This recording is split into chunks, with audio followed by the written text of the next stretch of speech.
गर्मी के मौसम में अक्सर देखा गया है कि गाड़ियां ओवर हीट हो जाती हैं, बिलखसूस लंबे सफर पर। अगर गाड़ी गर्म या ओवर हीट हो जाए तो आपने क्या हिफाजती इकदाम उठाने हैं? सबसे पहले गाड़ी गर्म होने की सूरत में इग्निशन ऑफ नहीं करें। इंजन को फैन की हवा की मदद से ठंडा होने दें। रेडिएटर का ढक्कन हरगिज ना खोलें, क्योंकि रेडिएटर में मौजूद शदीद गर्म पानी प्रेशर से ऊपर की जानिब फवारे की तरह निकल सकता है, जो चेहरा, आंखें और जिस्म के दूसरे हिस्सों के लिए इंतहाई खतरनाक साबित हो सकता है। गाड़ी का दर्जा हरारत कम होने के बाद रेडिएटर कैप किसी मोटे कपड़े की मदद से आहिस्ता आहिस्ता ढीला करें, ताकि अगर पानी का प्रेशर मौजूद है तो निकल जाए।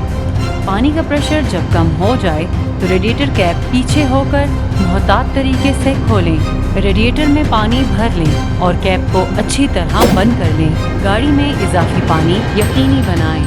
आपके महफूज सफ़र के लिए कोशां, national highways and motorway police.